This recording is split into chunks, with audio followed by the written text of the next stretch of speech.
Couch gets more crowded by the day. Nicely done. Morning, everybody. Fox News alert. Stunning new details that could blow the lid off the Obamacare rollout debacle. New documents now prove that both the White House and the Health and Human Services Department knew that healthcare.gov was riddled with problems before it went live on October the 1st. It's going to be the focus of a hearing today. Welcome to America's Newsroom. Enjoy that with your cereal today. Good morning.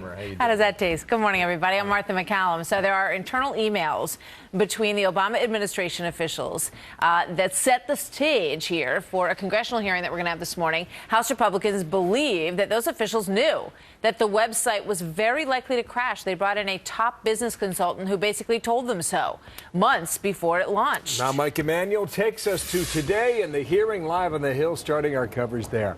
Who knew what and when, Mike? Two questions. Good morning. Well, Bill, good morning to you. A private consulting team warned White House and Health and Human Services officials last spring that they were concerned that there would be trouble with the healthcare.gov website rollout. Among the concerns, that the government's needs were constantly evolving, the project relied too much on outside contractors, and there was no clear definition of success.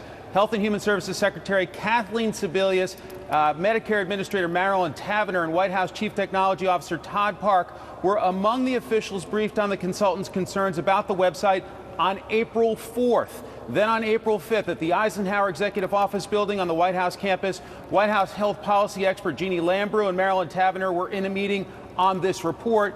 And then a few days later, a meeting was held inside the White House. But 2 weeks after she was briefed, Sebelius tried to reassure Congress.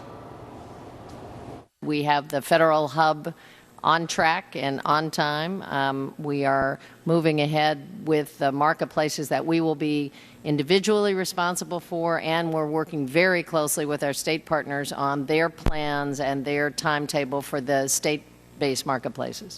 At this point, our energy and resources are focused on getting it up and running, and we are on track, and the contracts have been led, and we're monitoring it every step along the way. In response to this report, White House officials say they have acknowledged that red flags were raised along the way, but they say nobody imagined the size and scope of the problems when healthcare.gov launched October 1st. Wow. So that takes us to today in the hearings. What do we expect, Mike?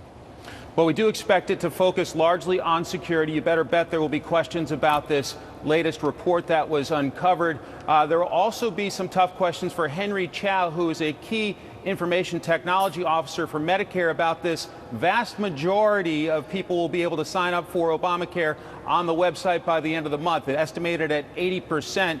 You better believe they're going to put Chow under oath to figure out whether he really believes that's realistic. Just a short time away, Bill. He's had a lot of homework over the last week. Thank you, Mike. Mike Emanuel. Thank you. On the Hill there. Martha. Now, you remember just 5 days ago when the president announced the so-called fix for Obamacare, he was asked that day if he was ever told about the problems with the website before the launch, and here's what he said.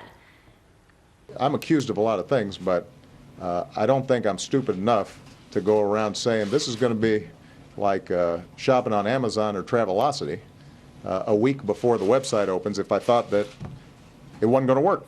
So that's kind of surprising, right? Because now we have these documents that are said to prove that Kathleen Sebelius and others at the White House knew and were warned that there were big problems with this website before the rollout. So one of the big questions is whether or not people will be fired. Robert Gibbs has suggested that maybe people should be let go and should not oversee the rest of this process. In just a few minutes from now, we're going to get reaction from a Republican who's on the committee that's holding the hearing today. Louisiana Congressman Steve Scalise will join us. He is on deck. Meanwhile, the White House again lowering the bar for the website, saying that, quote, success would be if 80% of Americans are able to sign up for plans at healthcare.gov. When asked about the other 20%, Jay Carney explained that the website isn't such a big deal after all for everyone. When you talk about the 2 out of 10 who may not stay with the website, there are a variety of reasons that may be the case. Not all of them have to do with technical problems with the website. So as hard as we work, and we are working and will continue to work on improving the website and its functionality, it has always been the case that we need to make sure that there are other avenues for people either with complex situations or people who would rather not perform this kind of purchase online. Okay, that's why you have telephone operators. Untangle that, right? So what we've learned now, the vast majority of users are able to use the website by the end of November, and that the website will be greatly improved by month's end. I mean, you've Won't gone be from perfect. managing expectations all the way through this To lowering process, them. that it was going to be totally up and running by the end of November, that it would be a vastly improved experience, that 80% would be able to. So you hear them sort of ratcheting down those expectations. It's like Wall Street when they're not going to make the number. So we'll see what happens with that. So what do you think about this? You know, should people be fired? If the president, you would imagine, would be very upset if, you know, he said at that news conference that he didn't know